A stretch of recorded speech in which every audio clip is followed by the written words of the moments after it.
Welcome to the Coast to Coast podcast, brought to you by Play Picks and the Lines. Coming to you from the West Coast, Josh Lander, joined by my guy Nate Weitzer on the East Coast. We've got Game 6 headed back to Boston here with the C's down 3-2. If we told you that Steph Curry would go 0 for 9 from 3, and yet they would still win this game by 10 points, you'd probably say that doesn't seem that likely, but maybe you didn't know Andrew Wiggins was going to be this form of himself.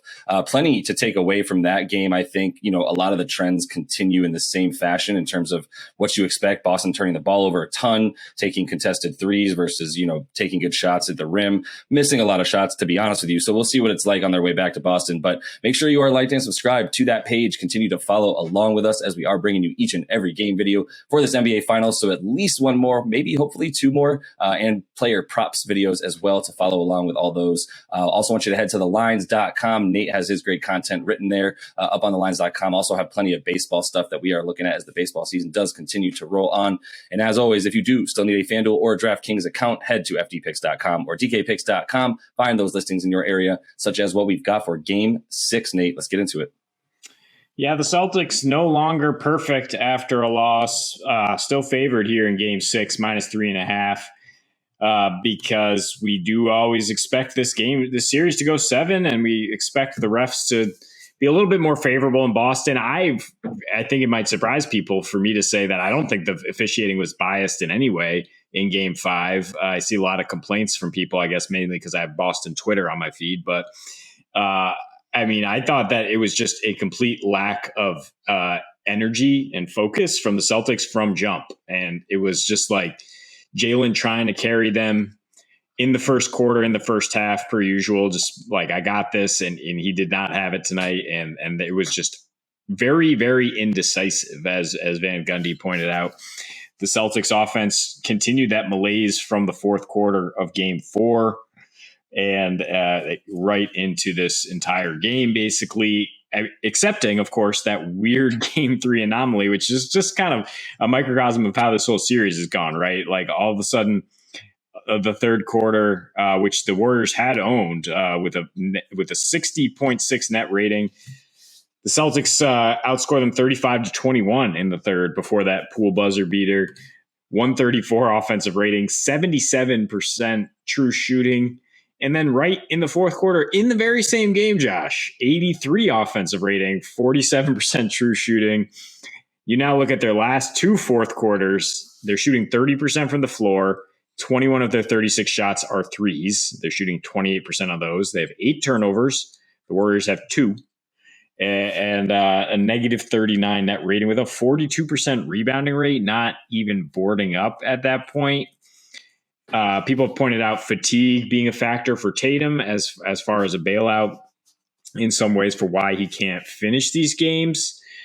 And it definitely affects Rob Williams, who seems to re-aggravate his knee every single game, bless his heart. But that all being said, I just can't really expect the Celtics to come out flat again. This team, with their record after a loss, I would expect them to at least come out strong.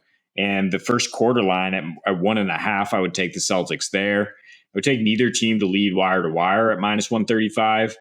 I think there will be ebbs and flows in this game. The Warriors, their MO so far in these playoffs has been, we'll close them out at home. I mean, it's a different situation when you're in Game 6 in the finals, and Steve Kerr tried to guarantee it, I think, in the post game, that they're not coming back for a Game 7. So I do expect the Warriors to have their full effort tonight. And as you mentioned, getting a 0 from Steph for the first time in 223 games and you still win has to be a big confidence boost. But the Celtics, I don't think they're going to do much to change how they're guarding Steph. They have to face guard him. They have to blitz him. Can't let him do what he did in Game 4 and get loose like that.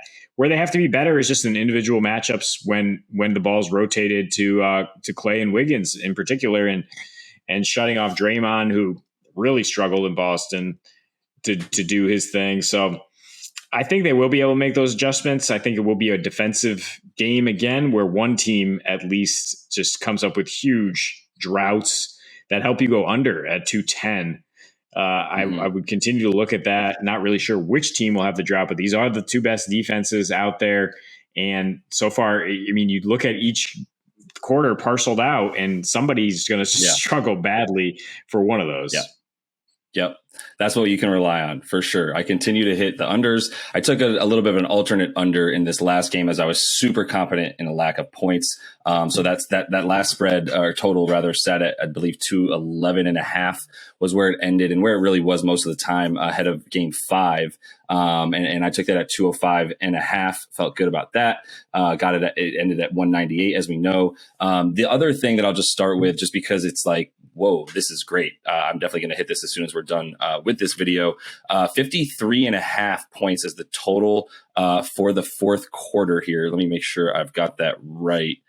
Nope, I apologize. That is what it is in the first quarter. So I need to find out what that is. But basically my main point is in the fourth quarter, if I get a spread or if I get a total of anywhere that's got a 5 in that tens column, I'm taking it 50 and above. I mean, it hasn't touched 50 yet in the fourth quarter, other than that crazy game 1, where the C's scored 40 points in that fourth quarter and ended up winning by 12 after losing, for most of that game 1. So that one's again, another, indication of how wild and really fun this series has been. But I would feel good about an under in the fourth quarter as soon as you see it, especially if it has a 50 in there, 50.5 and above. Definitely would love that. So that's the quarter where we know both of them are going to slow down. And even though there's always one team that seems to be struggling per quarter in the series, I haven't really been able to find any kind of indication of who has an advantage based on the speed of play. You look at the pace, and in their losses, the C's actually are playing faster than in their wins, which you would think, it could go either way for them. But, the way that their offense has looked in the half court, similar to the Warriors, it does seem like they'd be better off going fast. If you look at the way that they dominated the third quarter of game 5, they played at a pace of like 106 or whatever it was. And that was the quarter that they dominated. In the other 3 quarters, they played much slower, not hitting 100 in any of the other 3 quarters where they got dominated. So there's not really this correlation between who plays fast and who does well. I mean, when the Warriors play fast, they do well. That's a given. Like they can play at that speed, and that's where they're at their best, mostly because you can't find Steph in transition. But that's really that was the storyline here and it really always is, because it's the Warriors. So it starts and ends with Steph on their offensive side of the floor. And it depends on what you're deciding as the opposing team and coach. What's your strategy? Are you blitzing him, or allowing it to be a 4-on-3, just admitting that there's going to probably be an open shooter and doing your best to make sure it's not Klay Thompson after that?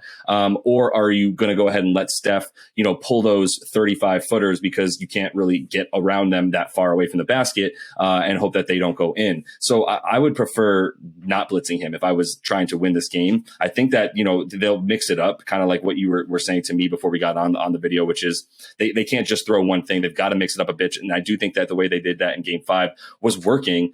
They just couldn't do anything on offense. And I do think that was an indication of the Warriors as well.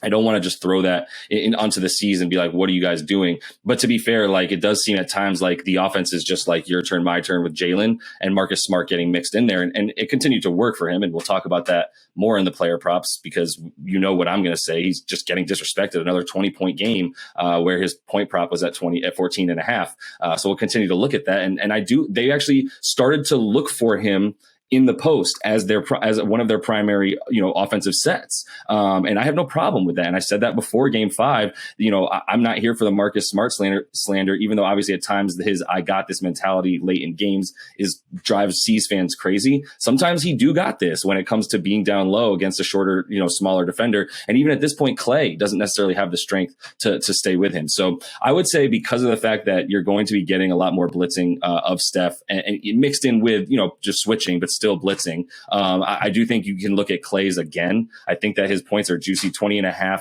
plus 100. It's game 6 Klay. It's on the road. I would feel really good about him hitting that, and even maybe take 4.5 threes for him and just get ahead of that. He went 5 for 11 in this game. And that's why I know we'll probably talk about some props, but you consider Steph's assists. I would even consider Draymond's assists, although I do like under for a lot of things with him. We'll see what they are. I don't really like it if it's like 7. Maybe if I got it down to 5 or something like that and parlayed it with him, I just think that once again, that increase in blitzing of Steph does mean that you'll see, a bit more opportunity for Draymond to get the actual assist there.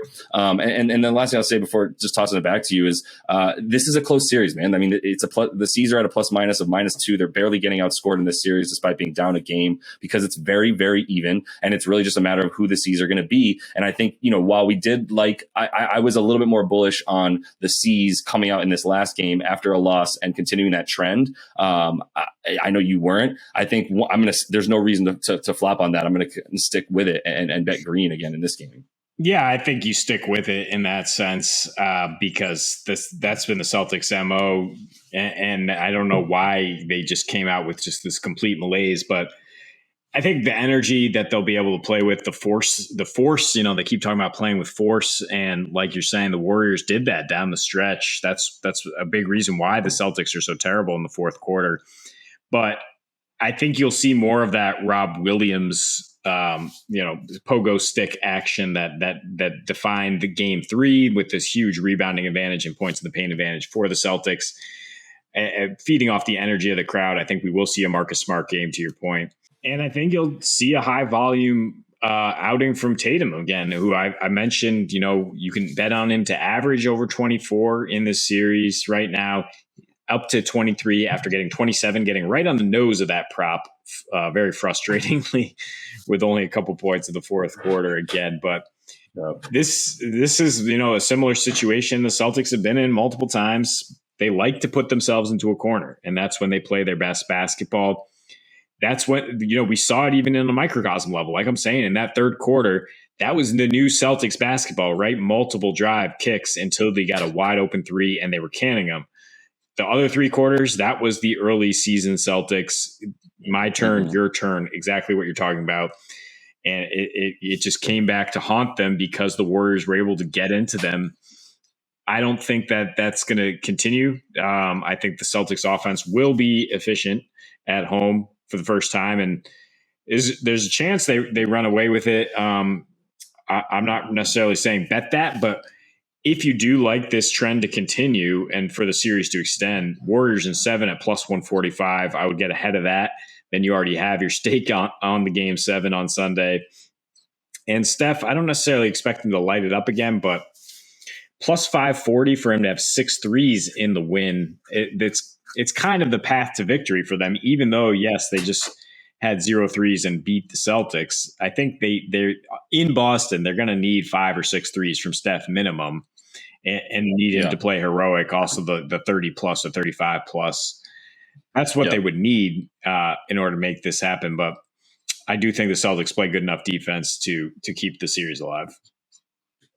Yeah, and I think it's a good call. I think if you do want to go Warriors to win, which I do not, just throwing this game theory out there, if you wanted to go with Warriors to win, then you know what that means on the road, right? It means Steph, probably Clay. You can look at them to score a ton of points. It means you're getting a great game from Draymond. They're not winning without a good game from Draymond. He had a good game in this last one. He played the right amount. I mean, he played 38 minutes, which is still a lot. Looney had a bad game and really had to sit because of foul trouble. So you got plenty more Draymond, but he played well and aggressive, especially compared to how he was playing in Boston. I still like his unders, as we'll talk about. It is Boston. I'm not betting on the Warriors in this one. Just saying, if you're someone who's going, the Warriors are winning, then look at those player prop specials for wins and those player performance doubles for Curry's and Clay's stats plus their props plus the win for them and get some extra juice there. But yeah, I'll leave the other content for that player props video so we can keep it there. I just will reiterate, love the under, and I do still feel the C's.